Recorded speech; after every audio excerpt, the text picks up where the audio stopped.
சினிமாவே அண்ணாந்து பார்க்கும் தமிழன் இயக்குனர் ஷங்கர். ஷங்கர் சார் படம்னாலே பிரம்மாண்டம்னு நிறைய பேர் சொல்லுவாங்க. பின்ன ஏன் அவரோட கடைசியா வந்த சில படம்லாம் ஓஜி ஷங்கர் மூவிஸ் மாதிரி இல்லைன்னு நிறைய பேர் சொல்றாங்க. இதுக்கு சில ஸ்ட்ராங்கான ரீசன்ஸ் இருக்கு. பட் நிறைய பேர் அதை நோட்டீஸ் பண்ண மாட்டாங்க. இதை பத்தி கொஞ்சம் டீட்டெயில பார்க்கலாம். Welcome to the fancy.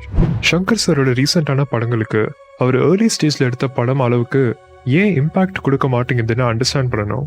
ஷங்கரோட previous movies பார்த்தீங்கன்னா ஒரு ட்ரெண்டை நோட்டீஸ் பண்ணுவீங்க. அப்புறம் 2.0 ரெண்டு படத்துக்கும் மிக்ஸ்டு ரிவ்யூஸ் கிடைச்சிச்சு. ஏன்னா ரெண்டுத்துக்குமே ஸ்டோரிஸ் கொஞ்சம் வீக்காக இருந்துச்சு.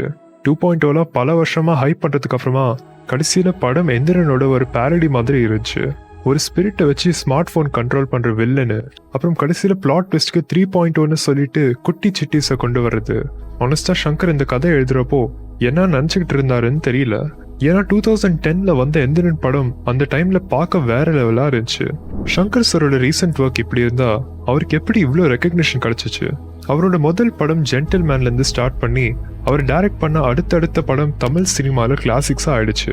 அதுக்கப்புறம் வந்த காதலன், இந்தியன், ஜீன்ஸ், அப்புறம் முதல்வன், இந்த படங்க எல்லாருமே ஒரு ஷார்ட்டான டைம்ல டைரக்ட் பண்ணியிருந்தாலும் 4 படமும் பெரிய லெவலில் சக்சஸா இருந்துச்சு.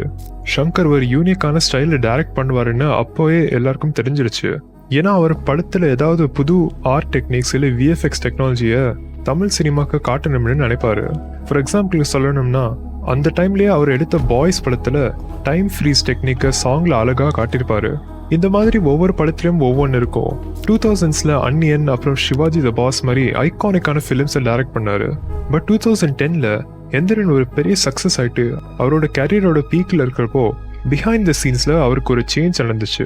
அவரோட பல படங்களோட டீட்டெயில்ஸை போய் படிச்சிங்கன்னா ஒரு காமனான விஷயம் நோட்டீஸ் பண்ணுவீங்க. இந்தியன், முதல்வன், பாய்ஸ், அன்னியன், சிவாஜி, இந்த படங்களுக்கு டயலாக்ஸ் எல்லாமே ஒரே ஒருத்தர் தான் எழுதினாரு. அண்ட் அது வந்து எஸ் ரங்கராஜன். பட் அவர் ஷார்ட்டா எல்லாருமே சுஜாதான்னு கூப்பிடுவாங்க. எந்திரன் படத்திற்கு கூட அவரோட இன்ஃப்ளூயன்ஸ் இருந்துச்சு. ஏன்னா அந்த படத்தோட ஸ்க்ரீன் பிளேக்கு அவர் ஷங்கரோட சேர்ந்து ஒர்க் பண்ண ஆரம்பிச்சாரு. பட் அன்ஃபார்ச்சுனேட்டா 2008ல சுஜாதா ஆர்கன் ஃபெயிலியரால இறந்துட்டாரு. எந்திரனோட ஸ்டோரி முடிக்கிறதுக்கு அவர் எழுதின என் இனிய இயந்திரா, அப்புறம் மீண்டும் ஜீனோ நோவல்ஸ்லேருந்து ஷங்கர் இன்ஸ்பைரேஷன் எடுத்தாரு. சுஜாதா இறந்து போனது ஷங்கருக்கு ஒரு பெரிய லாஸாக இருந்துச்சு. ஏன்னா அவங்க அவ்வளோ வருஷமா ஒன்னா ஒர்க் பண்ணி நிறைய நல்ல படங்க பண்ணாங்க. இதுக்கப்புறம் அவர் படம் டைரக்ட் பண்ற ஸ்பீடை கம்மி பண்ணிட்டாரு. அவரோட அடுத்த ஒரிஜினல் படம்க்கு நடுவில் 2012ல வந்த படம் நண்பனை டைரக்ட் பண்ணாரு. பட் இந்த படம் ஒரு ரீமேக்ன்றதால அவரோட பழைய மூவிஸ் அளவுக்கு ரெக்கக்னிஷன் கிடைக்கல. எந்திரனுக்கு முன்னாடி வந்து ஷங்கர் சார் மூவிஸ் பார்த்தா அதுல ஒரு சோல் இருந்துச்சுன்னு சொல்லலாம். அவரோட ஃபில்மோகிராஃபி எடுத்து பார்த்தா அதுல மெஜாரிட்டியான மூவிஸ்ல ஒரு அத்தாரிட்டிக்கு அகேன்ஸ்டா ஃபைட் பண்ற ஒரு விஜிலாண்டி கேரக்டர், அண்ட் அந்த கேரக்டருக்கு ஒரு ஸ்ட்ராங்கான ஃபிளாஷ்பேக், ஆடியன்ஸ்க்கு கனெக்ட் பண்ற மாதிரி எமோஷன்ஸ், ஸ்டோரிக்கு ஒரு ஸ்ட்ராங்கான வில்லன், பவர்ஃபுல்லான டயலாக்ஸ், இந்த மாதிரி எல்லாமே சேர்ந்து ஒரு கம்ப்ளீட் பேக்கேஜா ஒரு நல்ல படமா இருக்கும். ஸோ அவரோட ஒர்க்கை எல்லாருமே ப்ரைஸ் பண்ணிக்கிட்டு இருந்தாங்க.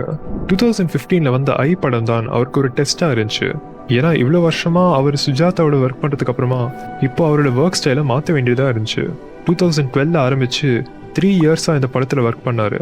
பட் ரிலீஸ் ஆகிறதுக்கு அப்புறமா ரிவ்யூஸ் எல்லாமே மிக்ஸ்டாக இருந்துச்சு. நிறைய பேர் ட்ரெய்லரை பார்த்துட்டு ஒரு யூனிக்கான மூவியாக இருக்கும்னு எக்ஸ்பெக்ட் பண்ணாங்க. பட் கடைசியில் beauty and the Beast Indian version மாதிரி இருந்துச்சுன்னு சொல்லலாம்.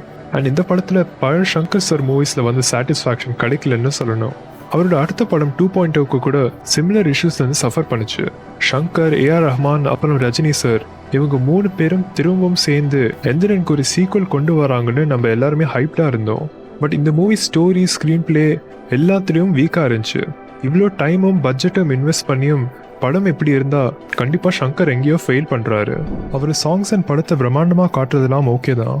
பட் அதை விட இம்பார்ட்டண்ட்டான விஷயம் படத்தோட ஸ்டோரி. அதில் அவர் இன்னும் நிறைய இம்பார்ட்டன்ஸ் கொடுத்து ஃபுல் ஃப்ளெஜ்டாக இறங்கி ஒரு ஸ்ட்ராங்கான ஸ்டோரியை கிரியேட் பண்ணால் நல்லா இருக்கும்னு நினைக்கிறேன். ஏன்னா at the end of the day படம் பார்க்க வர ஆடியன்ஸ் ஸ்டோரி நல்லா இருக்கணும்னு தான் எக்ஸ்பெக்ட் பண்ணுவாங்க. அண்ட் அது காம்ப்ளிமெண்ட் பண்ணுறதுக்கு தான் நல்ல screen play, cinematography, music and எல்லாமே வரும். ஷங்கர் இப்படியே போய்கிட்டு இருக்க முடியாது. ஏன்னா அவருக்கு மூவி டைரக்ஷனில் நிறைய எக்ஸ்பீரியன்ஸ் வச்சிருக்காரு அண்ட் பெரிய ஆக்டர்ஸோட சேர்ந்து ஒர்க் பண்ணியிருக்காரு. அவரோட ஸ்டோரிஸை மீனிங்ஃபுல்லாக இல்லை என்டர்டெய்னிங்காக இருக்கிற மாதிரி அவர் இம்ப்ரூவ் பண்ணணும். ப்ளஸ் மெயினாக அவரோட டைரக்ஷன் ஸ்டைலுக்கு டயலாக்ஸ் எழுதுகிற மாதிரி யாராவது கண்டுபிடிக்கணும். இந்த விஷயத்தில் சுஜாதா அவருக்கு பர்ஃபெக்டாக இருந்தார். பட் அவர் இறந்து போகிறதுக்கு அப்புறமா ஷங்கரோட அந்த ஒரு மேஜிக் டச் போயிடுச்சு. ஹோப்ஃபுல்லி அவர் ஃபியூச்சரில் திரும்பவும் டாப்புக்கு வருவாருன்னு நம்புவோம். ஃபைனலி கமல் சார் நடிக்கிற இந்தியன் 2 ட்ரெய்லர் ரிலீஸ் ஆயிடுச்சு. அண்ட் இப்போ நம்மளுக்கு படத்தோட ஒரு ஓவரால் லுக் அண்ட் ஃபீல் கிடைச்சிருக்கு. ஆனஸ்டாக சொல்லணும்னா இந்த படம் நல்லா இருக்குமான்னு நான் இன்னும் கன்வின்ஸ்டாக இல்லை. இதுக்கு சில ரீசன்ஸ் இருக்கு. இந்தியன் படத்தோட ஒரு கோர் கான்செப்ட் வந்து இன்ஜஸ்டிஸ் அண்ட் கரப்ஷனை ஃபைட் பண்ணுறது. அண்ட் அதில் பேட்ரியாட்டிசமும் மிக்ஸ் பண்ணி நல்லா எடுத்திருந்தாங்க. அண்ட் இந்த இந்தியன் 2 ட்ரெய்லரில் நம்மளோட மாடர்ன் இந்தியன் சொசைட்டியில் எப்படியெல்லாம் மக்கள் கவர்மெண்ட் அப்புறம் ரிச் பீப்புளால் சஃபர் பண்ணுறாங்கன்னு எக்ஸ்பிளைன் பண்ணுறாங்க. இது ஒரு நல்ல ஸ்டோரி கான்செப்ட் தான். பட் இந்த இஷ்யூஸை படத்தில் எப்படி சால்வ் பண்ணுவாங்கன்னு தான் கன்சர்னிங்காக இருக்குது. ஃபர்ஸ்ட் படத்தில் இந்தியன் தாத்தா அவருக்கு பர்சனலாக அஃபெக்ட் பண்ணுற ஆளுங்களை ஜஸ்டிஸ்க்காக கொன்னாரு. பட் இந்த படத்தில் மேபி அவர் ஃபுல் கவர்மெண்ட்டுக்கு அகேன்ஸ்டாக ஃபைட் பண்ணுவாருன்னு நினைக்கிறேன்.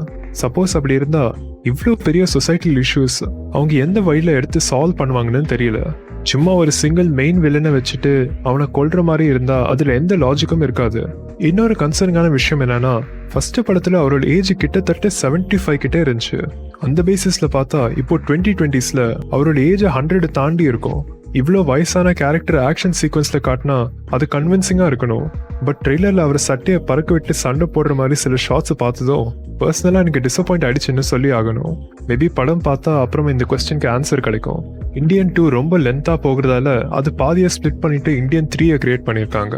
படத்தோட ஸ்டோரி மட்டும் முக்கியம் இல்லை, பட் ஆல்சோ அந்த ஸ்டோரியை டெலிவர் பண்ணுற டைலாக் படத்தை வேற லெவலுக்கு எடுத்துகிட்டு போகலாம், இல்லை படத்தை கம்ப்ளீட்டாக டவுனாக கொண்டு போகலாம். ட்ரெய்லரில் அங்கங்கே சில நல்ல லைன்ஸ் இருந்தாலும் மற்ற டைலாக்லாம் கேட்க டாமஞ்சேரி ஆட்டம் ஆரம்பிச்சிருச்சு. டேய் என்னடா டயலாக் இது? பட் மூவி இன்னும் ரிலீஸ் ஆகல. ஸோ நம்ம வெயிட் பண்ணி தான் ஒரு ஒப்பீனியனை ஃபார்ம் பண்ண முடியும். இந்த படம் ஷூட் ஸ்டார்ட் பண்ணி 6 இயர்ஸ் ஆச்சு. ஸோ மேபி ட்ரெய்லரை விட படம் இன்னும் நல்லா இருக்கலாம். பட் சேம் டைம் இவ்வளோ டிலே ஆகிட்டு ரிலீஸ் ஆகுறதால கரண்ட் ட்ரெண்டுக்கு இந்த படம் சூட் ஆகுமான்னு ஒரு டவுட் லைட்டாக வருது. இந்தியன் 2 பற்றி நீங்கள் என்ன நினைக்கிறீங்க? ஷங்கரோட எந்த குவாலிட்டிஸ் பாசிட்டிவாகவும் நெகட்டிவாகவும் இருக்குன்னு நினைக்கிறீங்க? அது கமெண்ட்ஸில் ஷேர் பண்ணுங்க. இந்த மாதிரி இன்னும் நிறைய வீடியோஸ் வேணும்னா மறக்காம லைக், ஷேர் அண்ட் சப்ஸ்கிரைப் பண்ணிட்டு பக்கத்தில் இருக்க பெல் ஐக்கனை தட்டுங்க. சப்ஸ்கிரைப் பட்டன் உள்ள சின்ன பட்டனாக இருக்கலாம், பட் நீங்கள் அதை ப்ரெஸ் பண்ணால் நம்ம க்ரோ ஆகிறதுக்கு ஹெல்ப்ஃபுல்லாக இருக்கும். பிடிக்கலன்னா டிஸ்லைக் பண்ணி உங்களோட கிரிட்டிசிசமாக கமெண்ட்ஸை போடுங்க. நாங்கள் இம்ப்ரூவ் பண்ண ட்ரை பண்ணுவோம். Thank you guys.